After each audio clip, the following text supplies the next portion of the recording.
अस्सलामुअलैकुम वरहमतुल्लाहि वबरकातुहू। अज़ीज़ दोस्तों, आज फिर मैं क्लास 10th की दरख्शां किताब का चैप्टर नंबर 32 लेकर हाज़िर हुआ हूँ। अगर आपने पहले के बाकी वीडियो को नहीं देखा है तो आप उसको ज़रूर देखें, उसका लिंक डिस्क्रिप्शन में मौजूद है, आप वहाँ जाकर ज़रूर देख लें। तो चलिए हम लोग अपना सबक शुरू करते हैं। तो दोस्तों, आज के वीडियो में और आज के सबक में हम लोग सबसे पहले पढ़ेंगे दोहा के बारे में, और उसके बाद हम लोग पढ़ेंगे ज़फ़र गोरखपुरी के बारे में, और सबसे आखिर में हम लोग इस चैप्टर के मुख्तसर तरीन सवालात और मुख्तसर सवालात को हल करेंगे। इसलिए आपसे गुजारिश है, आपसे अपील है कि आप हमारे साथ बने रहें, और आपके दोस्त अहबाब में से जो भी क्लास 10th में हो तो उसको इस सीरीज़ के साथ ज़रूर जोड़ने की कोशिश करें।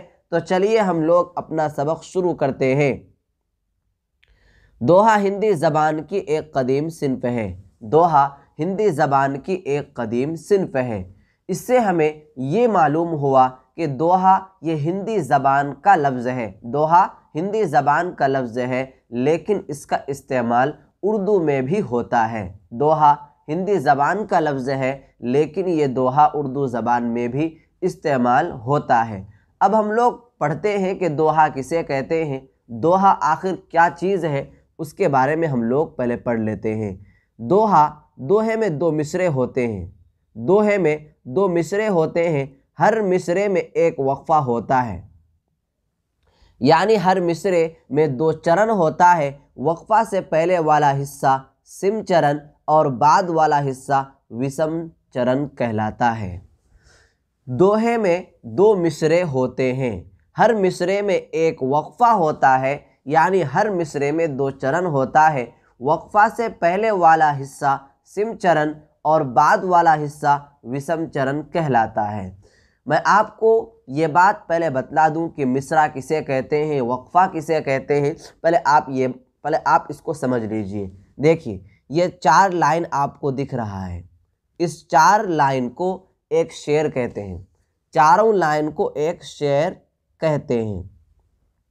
उसके बाद यहाँ पर एक लाइन है, इस एक लाइन को एक मिसरा कहते हैं। फिर ये दूसरी लाइन है, इस दूसरी लाइन को एक मिसरा कहते हैं। तो दो मिसरा बन करके एक शेर बनता है। दो मिसरा बन करके एक शेर बनता है, और हर मिसरे के अंदर जो है दो वक्फा होता है। जैसे यहाँ पर एक मिसरा है, तो इस मिसरा के अंदर एक वक्फा ये हुआ और एक वक्फा ये हुआ, और वक्फा ही को कहते हैं हम लोग चरण।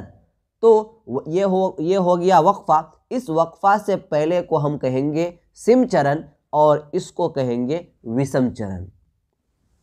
तो दोहे में दो मिसरे होते हैं। हर मिसरे में एक वक्फा होता है, यानी हर मिसरे में दो चरण होता है। वक्फा से पहले वाले हिस्से को सिम चरण और बाद वाले हिस्से को विषम चरण कहलाता है। जैसे तारे छू जुगनू पकड़, तारे छू जुगनू पकड़, रच सपनों के खेल, रात की इतनी उम्र है, दिए में जितना तेल। यहाँ पर एक मिसरा ये है, एक मिसरा ये है। तो पहले वाले मिसरे के अंदर दो वक्फा, एक वक्फा ये, एक वक्फा ये। तो इन दोनों वक्फा को हम लोग क्या कहेंगे, एक वक्फा ये है, एक वक्फा ये है। इसको कहेंगे सिम चरण, इसको कहेंगे विषम चरण। अब इसको क्या कहेंगे, इसको भी हम लोग कहेंगे सिम चरण, इसको हम लोग कहेंगे विषम चरण।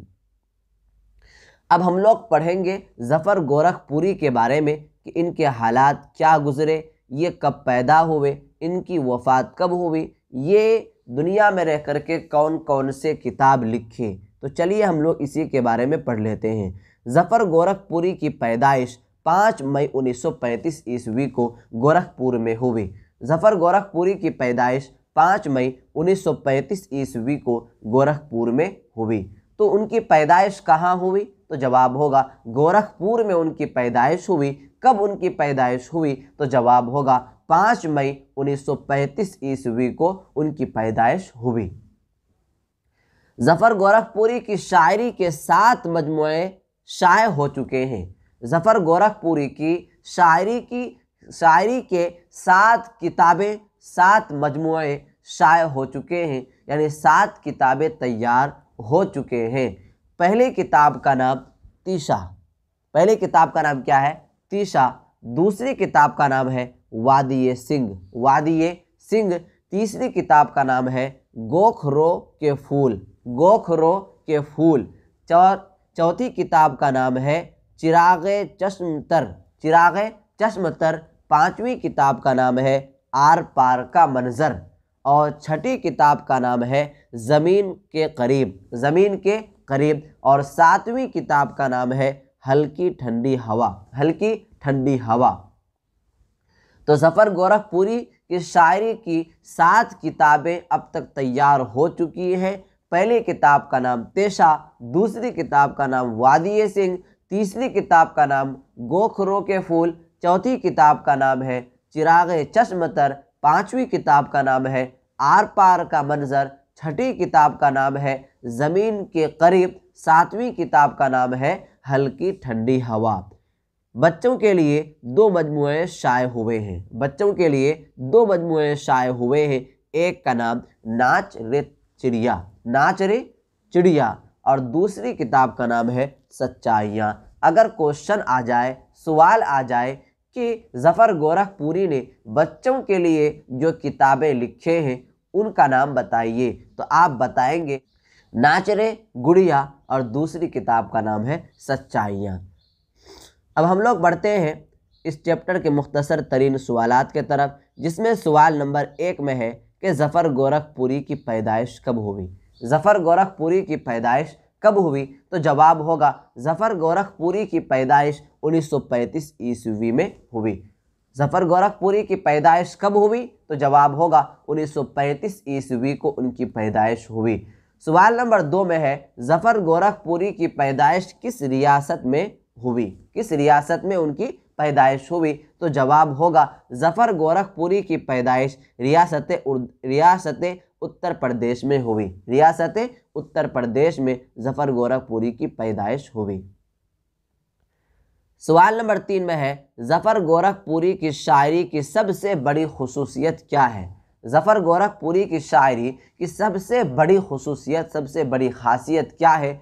तो जवाब होगा ज़फ़र गोरखपुरी की शायरी की सबसे बड़ी खुसूसियत तजर्बे का खूबसूरत मैलान है। ज़फ़र गोरखपुरी की शायरी की सबसे बड़ी खुसूसियत तजर्बे का खूबसूरत मैलान है। सवाल नंबर 4 में है बच्चों के लिए ज़फ़र गोरखपुरी के कौन से 2 मजमूए शाये हुए हैं? पहली किताब का नाम नाच रे गुड़िया, नाच रे गुड़िया, और दूसरी किताब का नाम है सच्चाइयाँ। सवाल नंबर 5 में है ज़फ़र गोरखपुरी ने किन किन मुल्कों का दौरा किया? ज़फ़र गोरखपुरी ने किन किन मुल्कों का दौरा किया, यानी किन किन मुल्कों में वो जाकर के मुशाहरा किया? तो जवाब होगा ज़फ़र गोरखपुरी ने अमेरिका, सऊदी अरब और मुत्तहिदा अरब इमारात का दौरा किया। सवाल क्या है कि ज़फ़र गोरखपुरी ने किन किन मुल्कों का दौरा किया? तो जवाब होगा ज़फ़र गोरखपुरी ने अमेरिका, सऊदी अरब और मुत्तहिदा अरब इमारात का दौरा किया। तो साथियों, मैं आपसे यही उम्मीद करूंगा कि आज का सबक आपने मुकम्मल तौर पर समझ लिया होगा। कहीं भी दिक्कत हो, कहीं भी परेशानी हो तो आप कमेंट बॉक्स में अपनी राय ज़रूर पेश करें, और जहां भी आपको गलती नज़र आए और जहां भी आपको कोई दिक्कत का सामना करना पड़े तो आप अपने सवाल को कमेंट बॉक्स में ज़रूर लिखें, इंशाअल्लाह उसका जवाब दे दिया जाएगा। और दोस्तों, 10वीं क्लास की उर्दू की मुकम्मल तैयारी के लिए हमारे YouTube चैनल को सब्सक्राइब करें और रोज़ाना के सबक का PDF लेने के लिए नीचे दिए गए नंबर पर राब्ता करें 9934753942। इस नंबर पर आप हमसे कांटेक्ट कर सकते हैं और रोज़ाना के सबक का PDF ले सकते हैं। अगर आप रोज़ाना के सबक का PDF लेने के ख्वाहिशमंद हैं तो आप इस नंबर पर कांटेक्ट करें, इंशाअल्लाह आपको रोज़ाना के सबक का PDF मिल जाएगा। तो आज का सबक हम लोग यहीं तक ख़त्म करते हैं। आइंदा सबक में हम लोग फिर मिलेंगे। वस्सलामु अलैकुम व रहमतुल्लाहि व बरकातुहू।